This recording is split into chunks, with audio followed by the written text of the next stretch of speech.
महमूद जी, आप ये बताइए कि आप समाजवादी पार्टी की आपकी पत्नी जो हैं राबिया, वो प्रत्याशी हैं, आप उनके पति हैं। आपके सामने भारतीय जनता पार्टी है, यहाँ पे आपके नगर पंचायत में कांग्रेस भी ताल ठोक रही है जो आप ही के कास्ट से संबंधित है। तो क्या लगता है कि जो भारतीय जनता पार्टी है और जो कांग्रेस है, क्या उनसे कहीं किससे आपका टक्कर है?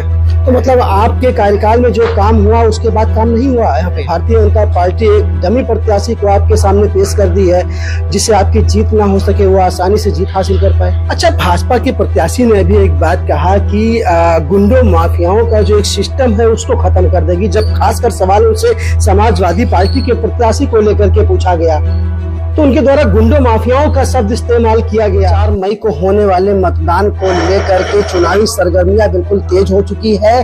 श्रावस्ती के इकौना नगर पंचायत में मैं इस समय मौजूद हूं और सपा प्रत्याशी राबिया के जो पति हैं महमूद आलम, वो हमारे साथ मौजूद है। इनसे जानते हैं कि जो यहाँ की मेन समस्याएं हैं जिनको लेकर के ये मैदान में उतरे हैं, आखिर वो क्या है। महमूद जी, पहले तो हमारी तरफ से, हमारे चैनल की तरफ से आपको नमस्कार। और दूसरी बात ये है कि जो यहाँ की मेन समस्याएं हैं वो क्या हैं? यहाँ की मेन समस्या सबसे ज्यादा सीवर लाइन की है, जो पानी का पूरी तरह जल भराव हो जाता है। ये 15-20 साल से समस्या चल रही है जिसका निस्तारण आज तक नहीं हो पाया है। दूसरी समस्या, देहात की जो औरतें आती हैं उनको अगर कहीं सुलभ शौचालय की आवश्यकता महसूस हो गई, इकौना नगर पंचायत में नहीं है। तीसरी सबसे जटिल समस्या, यहाँ की सीसीटीवी कैमरा किसी चौराहों पर नहीं है। इस तरीके से नगर पंचायत की इतनी समस्याएं हैं कि मेरा वार्ड मोहल्ला तिलक नगर है। अब इकौना में अगर हिंदू भाइयों की कोई मैयत हो जाती है तो तिलक नगर वार्ड से न निकल करके लोग अब रोडवेज की तरफ से जाते हैं। रोडें सब जर्जर हैं, नाली सब जर्जर हैं, खड़ंजा सब जर्जर हैं, बिजली की समस्या बिल्कुल खराब है।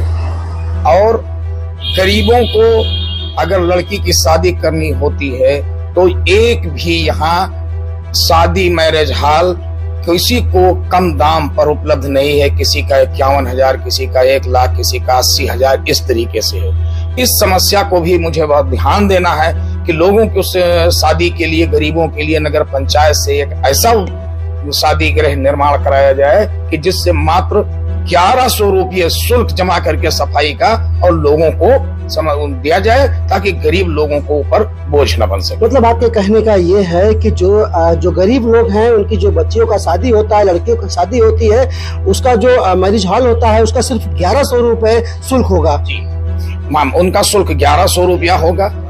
राशन कार्ड गरीबों का बनवाने का मेरी प्राथमिकता है। वृद्धावस्था पेंशन हमारी बनवाने की व्यवस्था है।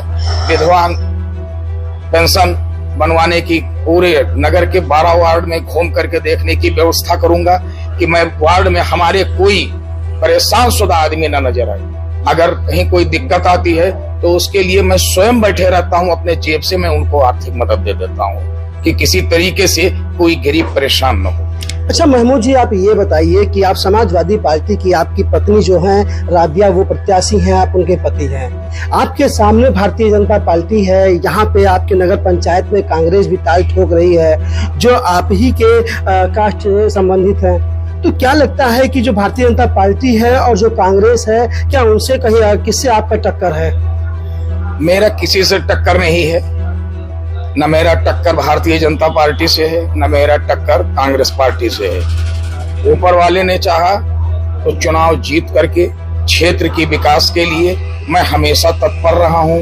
मुझे ईश्वर ने सब कुछ दे रखा है। मुझे कोई कमाने का लालसा नहीं है कि मैं नगर पंचायत अपना आमदनी का स्रोत बनाऊंगा। मेरा आमदनी का जो स्रोत है, मैं सुबह 6 बजे से सायंकाल 9 बजे रात तक 15 घंटे बैठ करके अपने बच्चों को पालने पोसने के लिए हमारे पास अच्छी व्यवस्था है और लोगों को मदद करने के लिए भी पूरी व्यवस्था है। मेरी लड़ाई किसी से नहीं है। मेरा बस एक मानना है कि चुनाव निष्पक्ष हो जाए। जनता का निर्णय सिरोधार्य है। जिसको जनता चुन ले वो कुर्सी पर बैठे। मुझे पूरी तरह विश्वास है कि जनता इस बार हमें मौका देगी। हमारे पिछले विकास कार्यों को देख चुकी है। बेचू बाबा रोड, रामलीला मैदान, सारे चीज हमारे सब उदाहरण है कि जो हमारे रिज्यूम के 2002 में बनवा दिया था, वो आज भी उसी तरीके से मौजूद है। तो मतलब आपके कार्यकाल में जो काम हुआ उसके बाद काम नहीं हुआ यहाँ पे? काम जो हुए वो सब बहुत ही खराब हुए। काम 4 महीने 6 महीने नहीं चले। और मेरे रिज्यूम का कार्यकाल आप किसी भी वार्ड में चले जाइए, आज भी मेरे 2002 का रिज्यूम का कार्यकाल का सड़कें, खड़ंजा, नाली जो मैं छोड़ के आया था, बस उसी को आप निर्माण देखेंगे। आप किसी भी वार्ड में चले जाइए और यह सत्यता आपको जनता खुद बता देगी, मुझे कहने की आवश्यकता ही नहीं है। अच्छा, 15 साल भारतीय जनता पार्टी के यहाँ प्रत्याशी रहे और वो यहाँ के अध्यक्ष रहे, नगर पंचायत के अध्यक्ष गुड्डू चेयरमैन जितेंद्र कुमार गुप्ता। क्या उन्होंने काम नहीं किया इन 15 सालों में? उन्होंने काम जो किया वो बिजली उजली का काम किया, जो मात्र दिखावे के हाथी के रूप में खड़े हैं। 2 दिन भी नहीं जलता है, खत्म हो जाती है उनकी कहानी। विकास के नाम पर जो रोड बना है, हमारे सामने चौक वार्ड और आजाद नगर वार्ड है, दोनों वार्ड को छूता हुआ रोड है। आप इस रोड को देख लीजिए, अभी नवंबर में बना है, सारी की सारी सड़कें खत्म हो गई, सब उलझ गया। कैसे बना, क्या बना, ये तो ईश्वर जाने। अच्छा, आप एक बात हमको ये बताइए कि भारतीय जनता पार्टी के जो प्रत्याशी हैं, जो उनके प्रतिनिधित्व करते हैं कन्हैया गुप्ता, उनके द्वारा अभी ये कहा गया है कि प्रदेश स्तर पर और देश स्तर पर जिस तरह से कांग्रेस और समाजवादी पार्टी की जो गठबंधन हुई थी, वही आज यहाँ चल रही है। कांग्रेस पार्टी के प्रत्याशी हैं, उनसे आपकी गठबंधन हुई है, क्या कहेंगे इस पे आप? मेरा किसी से गठबंधन नहीं है, न प्रदेश में है न यहाँ है। ये तो एक मिथ्या आरोप है और मुझे किसी से कोई दुश्मनी नहीं है। जनता सब देखती है और सब जानती है कि कौन किस रोल का आदमी है, कौन बनिया नेचर का है, कौन कैसा है, ये जनता देखती है। अच्छा, एक बात और भी कहा जा रहा है कि भारतीय जो लोग कह रहे हैं, जो सुनने में आ रहा है, वो ये आ रहा है कि भारतीय जनता पार्टी एक डमी प्रत्याशी को आपके सामने पेश कर दी है, जिससे आपकी जीत ना हो सके, वो आसानी से जीत हासिल कर पाए। ये तो खुद पूरी जनता जानती है और वो भी जानते हैं जो खड़े हो रहे हैं, और वो अपना 35 साल का 88 से खड़े होकर के चुनाव को कैसे बाधित करते हैं, किस तरीके से चुनाव को हमको हरवाते हैं। ये 35 साल से अपने ग्राफ उठा करके देख लें। 88 से जब से नगर पंचायत का चुनाव हुआ है, 35 साल पूरे होने को, 35 साल के बीच में उनके वोट का ग्राफ कहाँ पहुंच गया, कहाँ से वो कहाँ थे। लेकिन उनकी ये गतिविधियां, सारे चुनाव लड़ना, विधानसभा, लोकसभा, जिला पंचायत, क्षेत्र पंचायत, गांव सभा, नगर पंचायत और सभासद, कोई चुनाव वो पृथ्वी भर का नहीं छोड़ते हैं जो चुनाव वो न लड़े, लेकिन मुंह की खाते हैं। हर चुनाव में जीते नहीं है, जीते कभी नहीं, वो मात्र जनता उनको चुनती नहीं है। हाँ, वो अपना व्यक्तिगत विकास करने के लिए वो जो है चुनाव लड़ते हैं। उनको जनता नकार चुकी है, वो पूरी तरह बेकार है, जबरदस्ती कूद पड़े, वो अपनी जगह पर है। अच्छा, भाजपा के प्रत्याशी ने अभी एक बात कहा कि गुंडों माफियाओं का जो एक सिस्टम है उसको खत्म कर देगी। जब खासकर सवाल उनसे समाजवादी पार्टी के प्रत्याशी को लेकर के पूछा गया तो उनके द्वारा गुंडों माफियाओं का शब्द इस्तेमाल किया गया।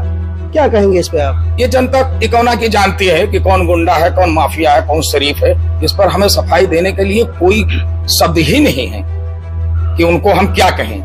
ठीक है, सरकार उनकी है, वो जैसा आरोप लगाना चाहे लगाए, जवान उनका है, मुझे क्या कहना है। अब जीत हासिल होने के बाद में बहुत सारी चीजें हैं जो करने की बात कर रहे हैं। कोई चीज नहीं, पिछले 15 साल की बीजेपी की ही सरकार थी। नगर पंचायत में जो हुआ है दुनिया देख रही है। ये क्या कर पाएंगे ये भी दुनिया देखेगी और ईश्वर वो दिन दिखाएगा। अगर तो आप खुद कहेंगे कि जो मैं 2000 से 2005 में जो मैंने विकास कर दिया है वो 15 साल में बीजेपी के गवर्नमेंट में नहीं हुआ है, और मैं फिर इसी गवर्नमेंट में जीत करके और ऐसा विकास करके दिखाऊंगा कि लोग एक ऐतिहासिक मानेंगे कि वाकई में जो 2000 से लेकर के 2005 तक नहीं हो पाया, आपसे विकास अधूरा रह गया, वो विकास आप आज के बाद करेंगे जीतने के बाद। जी, उसको हमें पूरा करना है। जो अभी हमने आपको समस्याएं गिनाई हैं, क्योंकि उस समय बजट बहुत थोड़ा आता था, उसी में हमको अपना काम करना होता था। आज बजट बृहद रूप में आता है और जब बजट हमको बृहद रूप में सरकार देगी तो हम बृहद रूप में काम करेंगे और जनता कहेगी कि हमने फिर अपना विकास खोया विकास पुरुष हमने फिर प्राप्त कर लिया।